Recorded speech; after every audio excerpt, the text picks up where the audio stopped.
course or module. So in this particular part, we are going to be talking about what Forex is.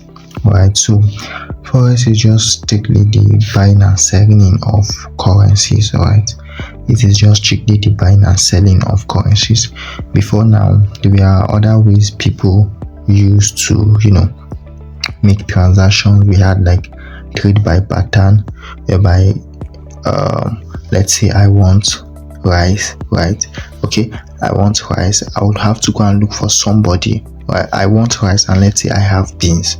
Right, so I will go and look for somebody who has rice and need beans, and exchange with the person. So that is just a basic explanation of what Forex is all about. Right, Forex is just simply the buying and selling of currencies or of pairs.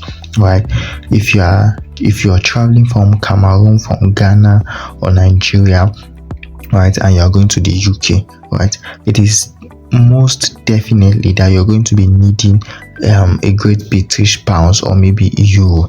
Right, so when you get there, you will need to exchange, if it's cedis, if it's naira, if it's this thing Cameroon CFA France, you will need to exchange it to what get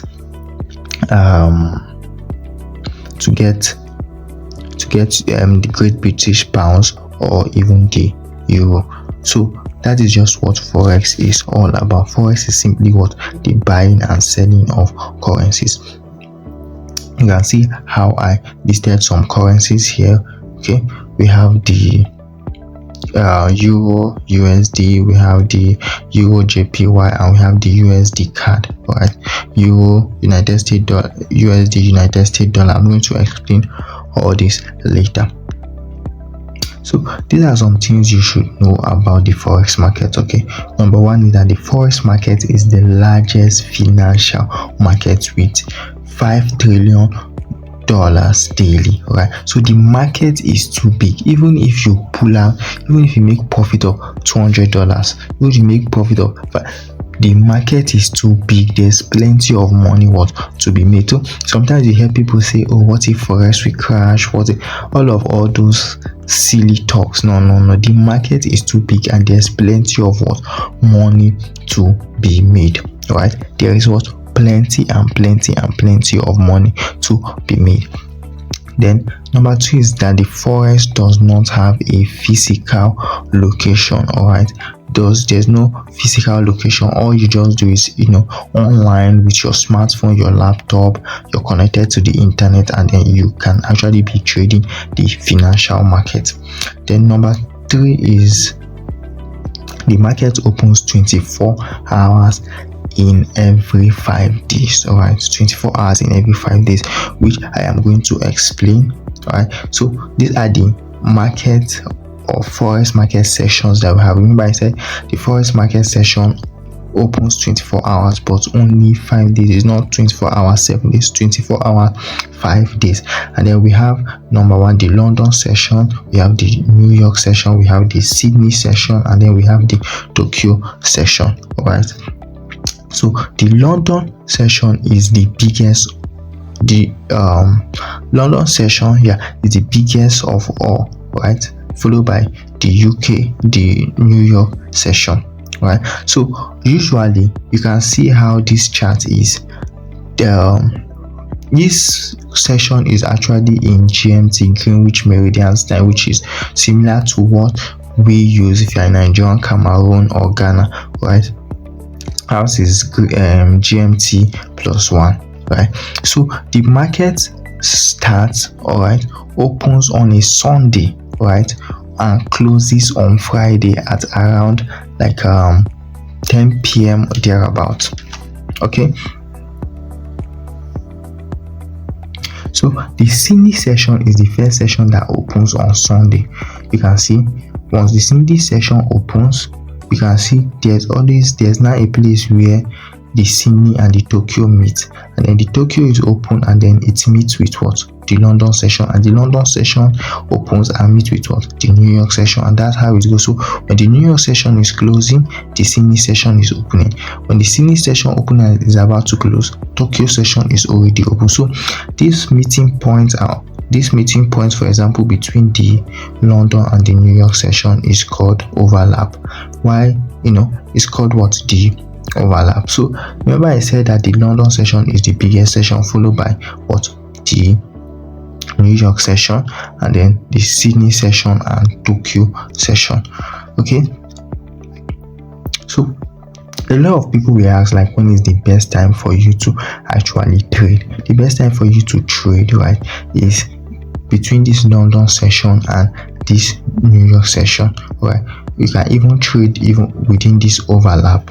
That time you will notice that the pairs are moving very, very fast compared to when you are trading in Sydney or Tokyo sessions. They don't move that fast. You notice they are sluggish in their movements. But you see this London and New York session, pairs tend to move very, very, very fast.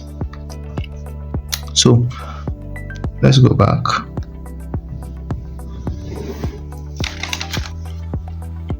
Okay, so these are the common pairs, right, that are traded in the Forex market. Okay, we have the USD, which stands for the United States dollars. We have the euro, right? We have the GBP, which is Great British pounds. We have CHF, which is Switzerland francs. We have JPY, which is the Japanese yen. We also have XAUD, alright, that is for gold. So these are just like common pairs that are traded in the Forex market.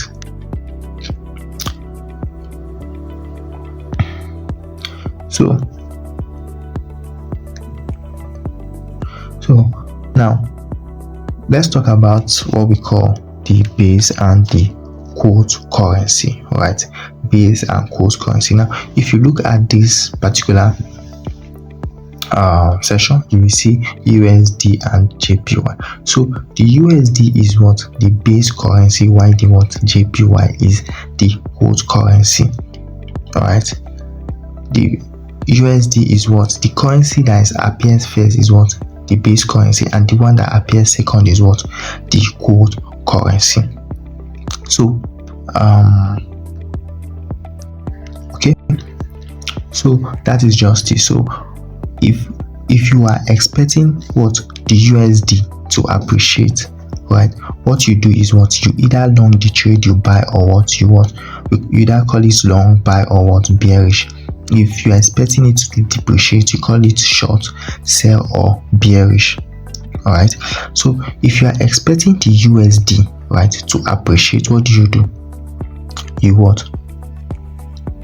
You long your trade, which is what? You buy. Okay. But if you are expecting the what? If you are expecting JPY what? To appreciate, right? So if you're expecting JPY, Japanese yen, to what? Appreciate, what do? You long, and then as you're buying your JPY, you're what? Selling your USD. Right. So that is just how it works. So let's go to the next session. So in this here we are going to be talking about the key players that we have in the Forex market. So key players that we have in the Forex market, we have your CBN, right? We have your banks, we have brokers, and then we have individual trader like me and you, right? And then these market players are divided into two. Okay, we have what? The regulators, which are like your bank, your central bank, and then we have the profit makers, which are people like me and you, speculators, and all those things. So you might be wondering, why do we have regulators? It's because the regulators are there to regulate it. As of the time when I was recording this video, the naira was really depreciating. Okay, then naira was heading to almost 2,002 USD. Right, one USD was almost 2,000 naira, and the government had to pump in money into the market, because if they don't pump money into the market, what would happen? Investors will be leaving the market. So regulators are there to what? Regulate it, because when the price, when the currency goes or trends up too much, it is not good. And when it also trends down too much, it is also what? Not good. If it starts going down too much, investors and speculators will start taking advantage of it, and when it goes up too much, what happens? Investors will run away. So these regulators are there to what? Control the market. So let's talk about the types of traders that we actually have, right? We have the traders, right? These are traders who hold positions or trade for a day. They just take advantage of the movement within that day, make their profit, and they are done for the day. Then we have swing traders, right? Swing traders are those who they can open a trade for let's say a day, getting to almost a week, but they usually open their trade for like more than a day, right? Then we have position traders, right? These ones open their trade, for like weeks and 3 months. All right, they take advantage of that price movement and open their trade for weeks to what? Months. While swing traders open their trade for what? Days to what? Weeks. And day traders, they just open their trade that they take advantage of the market, and they make profit, and that's all. So that will be all for this particular session. Let's move on to the next.